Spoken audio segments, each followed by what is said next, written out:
Babi Television Uganda webale kubanga otambuliramu naffe of course yonna gy'osinzira okubanga otugoberera ensonga ku nsonga nga bulijjo tuyama okubanga tuzikutuusaako butereevu ezigenda mu maaso mu ggwanga lyattu erya Uganda naddala mu kibiina kyaffe ekya National Unity Platform.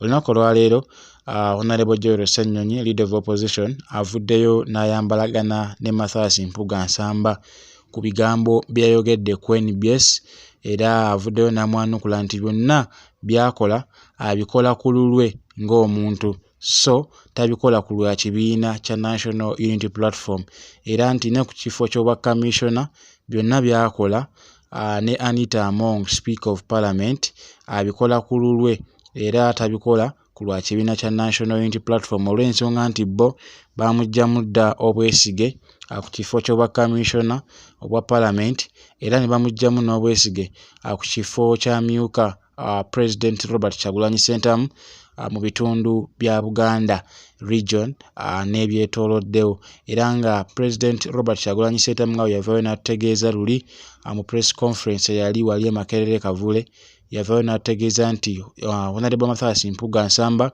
oluvannyuma lw'okwetereeza n'okukola ebyamusabiddwa yalemererwa okubanga atuukiriza ebyo byamusabibwa era President Robert Kyagulanyi Ssentamu nga bw'ategeeza n'ategeeza nti akakiiko ka National Executive Committee ak'ekibiina kya National Unity Platform kaatuula ne kasalawo nga bwe kaasobola okutuula ne kasalawo nti Mathias Mpuga aweebwe ekifo ky'obwa Commissioner bwe kityo we kaatuula era ne kasalawo kawummuze Mathias Mpuga Nsamba ku kifo kino era nga yadde ng'akyeremezzaako okusinziira ku mawulire agava mu kibiina kya National Unity Platform galaga nga bo we bamugyamu obwesige newankubadde nga Speaker Anita Among yagaana okusaba kwa ekibiina kya NUP era baagaanira ddala okuba nga bamugyayo ku kifo kino nga bwe baali basabye mu bbaluwa entongole gye bawa Speaker Anita Among era ebbaluwa eyo najja n'enjikusomera bulungi nnyo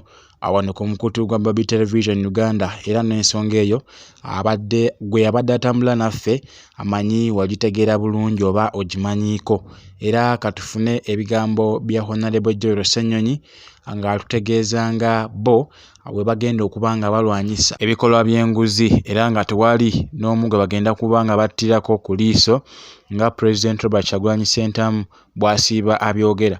Katufune eddoboozi lya Honorable Joel Ssenyonyi ku Mathias Mpuga n'oluvannyuma nkomewo tutemeteme ensonga zino. No longer has our mandate, so he's in the commission on his own. That we have made very clear. We've also suspended him from the position of Deputy President, and NEC is handling the rest of the processes. So we thought, let's keep moving. We have taken action so that we keep moving and not to get derailed. There's other more critical issues that we need to handle. These people are stealing billions. This is 500 million shillings. It's very important, and that's why we have taken action, and we have no apologies for the action that we have taken. And anyone that thinks they will dissuade us from taking action against corrupt tendencies, no, we shall keep taking action. And it's not the first, by the way, that we have taken action against as a party. We did suspend Moses Bijiro. He was our Deputy Mobilization Secretary in charge of Eastern Region. There's lots of things that he got himself involved in. Very problematic indiscipline issues, some even related to monetary issues. We understand there's a time he went to the Speaker's home to get money, and then other issues that he got himself involved in regarding the cultural institution in Busoga, very shameful things, and so on and so forth. So we suspended him. In fact, there's somebody acting in his position. So even for the Honorable Mpuga, we suspended him, and we are moving. We have had mobilization engagements in the past. We are planning several others, which, as I have said, are going to be bigger and better. Our hope is that police and the military will not disturb us. We have seen them not disturbing other people. We hope they will not disturb us. We hope they will not come up with some interesting stories and they begin to say, now there's a bomb scare. You know, so NUP, you cannot go out there. There's a terrorism alert. When others are moving across the country, there's no terror alert. When it's NUP, that's when the alerts begin to come. So our hope is that it will be peaceful. as the other one was largely, because police largely did not disturb us, and it was peaceful. We went out there, held our mobilization activities, engaged with the people, and so on. So these are the things we want to be focusing on.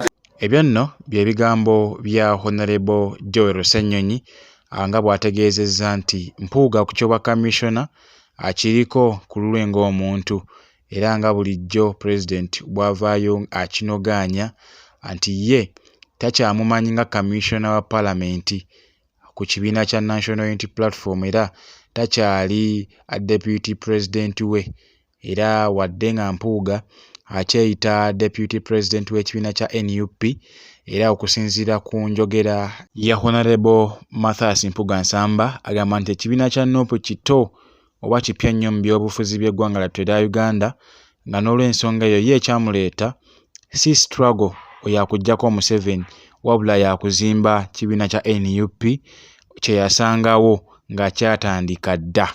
Kale sigenda kuba nga nsukka waawo, wabula gompya nsabe osubscribing okwate ne kadaako osobole okuba nga ofuna obubaka bwonna bwe tubatadde wano ku mukutu ogwa Babi Television Uganda. Naawe eyasubscribinga kyokola kyamaanyi nnyo, era yebale kubanga otambulira wamu naffe. Atakuumira mpeera bankuumire, musule bulungi, mwera batulagana olunaku olw'enkya, atakuumira mpeera abakuume.